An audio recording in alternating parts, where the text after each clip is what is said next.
అదే రోజు రాత్రి ఐదుగురు ముసుగులో వచ్చి ఎంపీ పైన విపరీతంగా, అంటే పోలీస్ కస్టడీలో ఉండేటప్పుడు పోలీసులు వాళ్ళ దగ్గర పెట్టుకున్న రాత్రిలో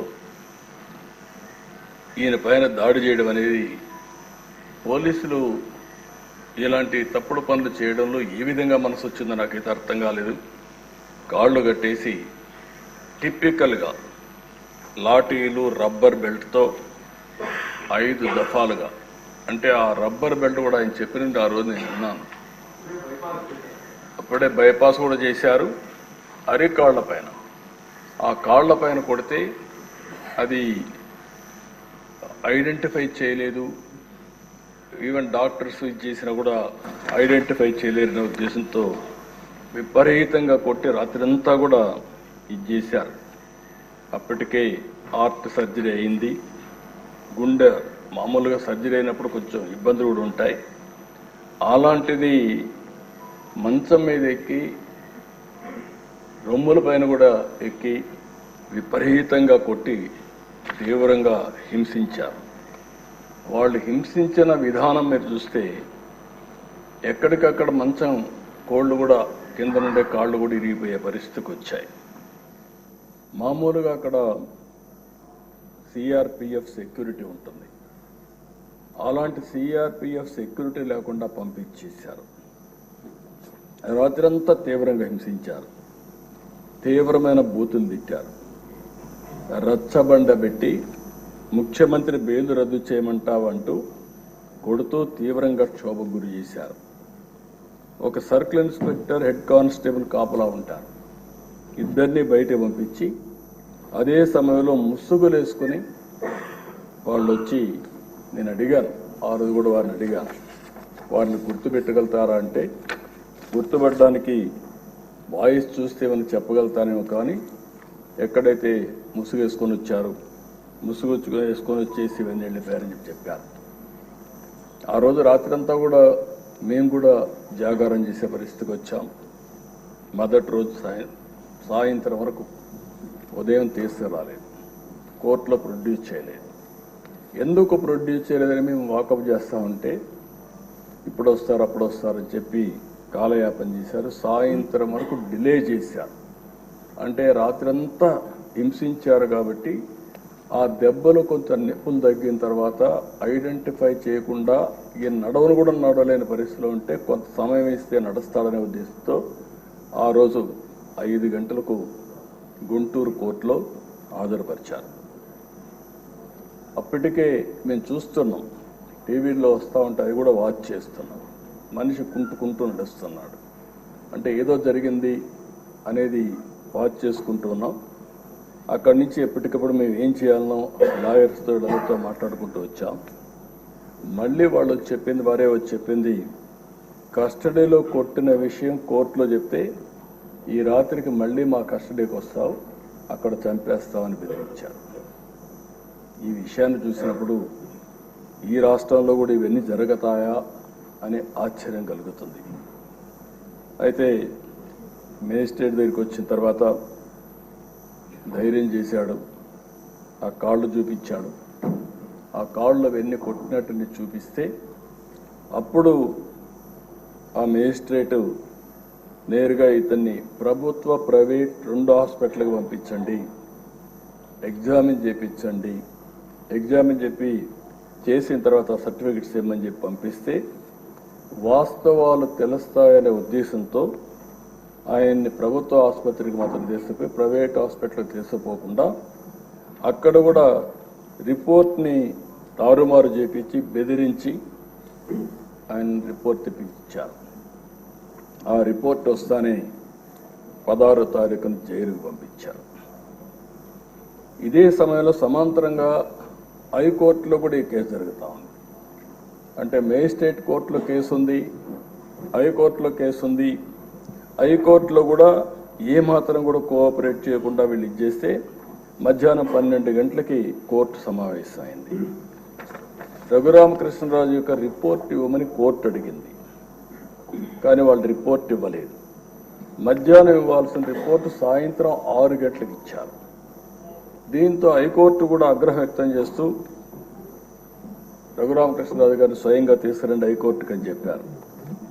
ఆయన ఇప్పటికే జైల్లో ఉన్నాడు, ఇప్పుడు మేము తీసుకురాలేమని మొరాయించారు. మరుసటి రోజు 17వ తారీఖు హైకోర్టులో విచారణ జరిగింది. ఇది ఉన్నప్పుడు వారి అడ్వకేటు వారితో కూడా మేము కూడా మాట్లాడి సుప్రీంకోర్టులో వెకేషన్ బెంచ్లో కేసు వేశారు. సుప్రీంకోర్టు ఇమ్మీడియట్గా ఈయన్ని హైదరాబాద్లో మిలిటరీ హాస్పిటల్కి, ఇక్కడుండే హాస్పిటల్ పైన నమ్మకం లేక ఇక్కడ హాస్పిటల్లో మళ్ళా తారుమారు చేస్తారు, బెదిరిస్తారు, రిపోర్ట్లు ఇవ్వరనే ఉద్దేశంతో హైదరాబాద్లో మిలిటరీ హాస్పిటల్కి రెఫర్ చేశారు. అప్పుడు కూడా మొరాయించారు. ఏదైతే ఆయన్ని ఇమ్మీడియట్గా తరలించాల్సింది పోయి తరలించకపోతే సుప్రీంకోర్టు చాలా స్పష్టంగా తెలంగాణ హైకోర్టు చీఫ్ జస్టిస్ నియమించిన న్యాయాధికారి సమక్షంలో పరీక్ష నిర్వహించి మంగళవారం నాటికి సుప్రీంకోర్టుకు రిపోర్ట్ ఇమ్మని చెప్పి ఆదేశాలు ఇచ్చారు.